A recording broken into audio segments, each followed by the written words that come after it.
దేవునికి స్తోత్రములు.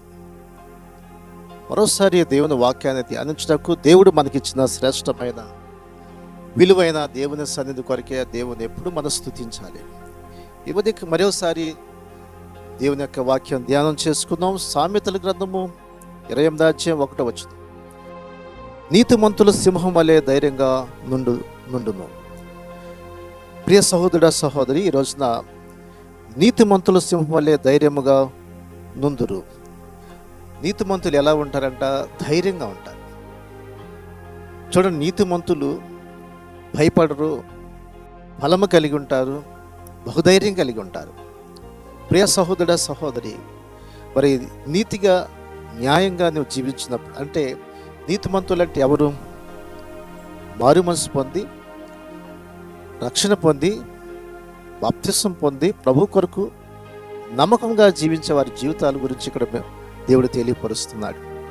కాబట్టి నువ్వు రక్షించబడితే నువ్వు బహుధైర్యం కలిగి ఉంటావు.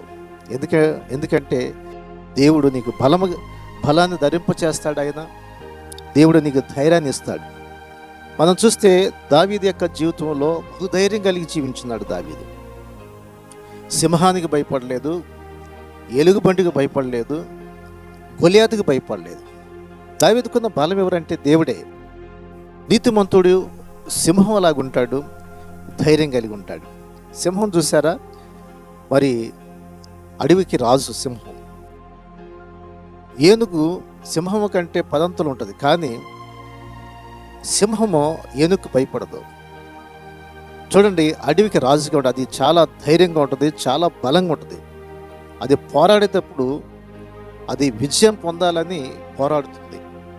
కాబట్టి ప్రియ సహోదర సహోదరి, దానికి ఉన్నటువంటి యొక్క మొదటి లక్షణం ఏంటంటే ఏమాత్రమైన మరి భయపడతంగానే ఉండదు, చాలా ధైర్యంగా ఉంటుంది అది. అలాగే క్రైస్తవుడు ఎప్పుడు కూడా ధైర్యంగా ఉంటాడు. అంతేకాకోకుండా దేనికి భయపడేవాడు కూడా, పరిస్థితులకి ఎప్పుడు భయపడు. రెండవదిగా మనం చూస్తే మరి అంచనాలు చూస్తే అది చక్కటి అంచనా వేస్తుంది. కాబట్టి అది ఏ విధంగా ఉన్న ఎటువంటి పరిస్థితులకైనా అది అంచనా వేయగలదు. దాని సామర్థ్యం దానికి తెలుసు, దాని బలం దానికి తెలుసు. అలాగే అచంచలమైన మరి నిశ్చయత కలిగి ఉంటుంది. అది అంటే ఒక నిశ్చయత, ఒక ధైర్యము, ఒక బలము దాన్ని కలిగి ఉంటుంది. అలాగే దావీదు యొక్క జీవితంలో కూడా ఒక నిశ్చయత కలిగి ఉంటాడు. ఎందుకంటే ఎప్పుడు కూడా దేవుని మీద ఆధారపడే జీవితము, దేవుని మీద ఆధారపడేవాడు బలము కలిగి ఉంటాడు. అందుకనే పౌలు అంటాడు, నన్ను బలపరచు అని యందు నేను సమస్తము చేయగలను అన్నాడు. కాబట్టి ఈ లోకములో నీకు ఎటువంటి పరిస్థితులు వచ్చినా ధైర్యంగా ఎదుర్కోవాలంటే ప్రభువుతో నీవు ఉన్నప్పుడే నువ్వు ధైర్యంగా ఎదుర్కోగలవు.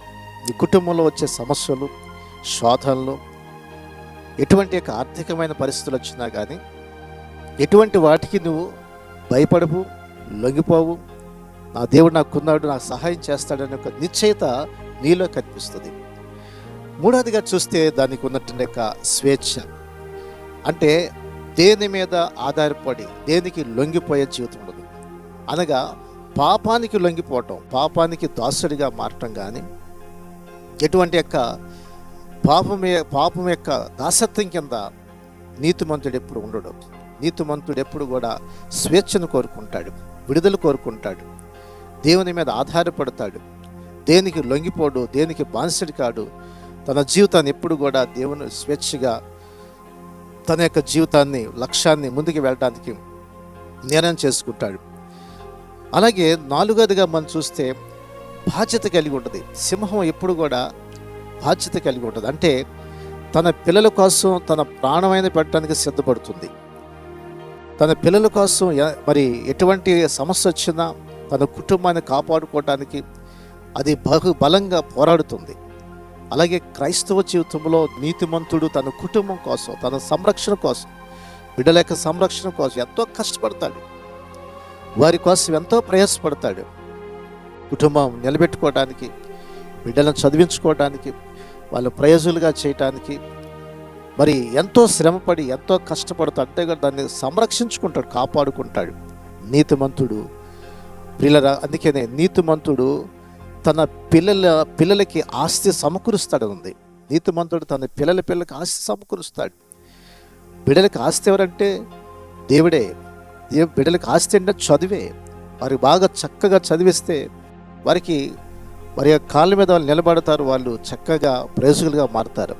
కాబట్టి నీతిమంతుడు తన పిల్లలకి ఆస్తిని సమకూర్చేవాడిగా ఉంటాడు.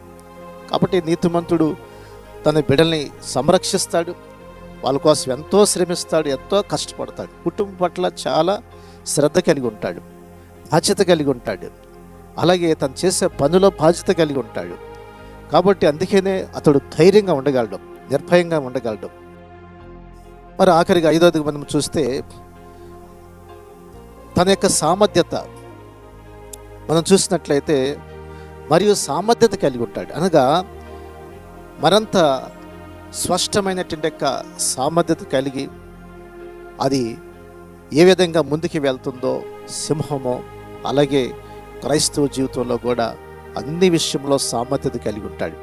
కాబట్టి ప్రియ సహోదర సహోదరి, మరి సింహం యొక్క నీతిమంతుడు సింహం వల్ల ఎలా ధైర్యంగా ఉంటాడు, అలాగే ప్రభువుని ఎరిగినటువంటి నీ జీవితంలో కూడా ఎటువంటి మరి సమస్యలు వచ్చినా నువ్వు ధైర్యంగా ఎదుర్కొంటావు, నువ్వు బలము కలిగి ఉంటావు ప్రభు మీద ఆధారపడినప్పుడు.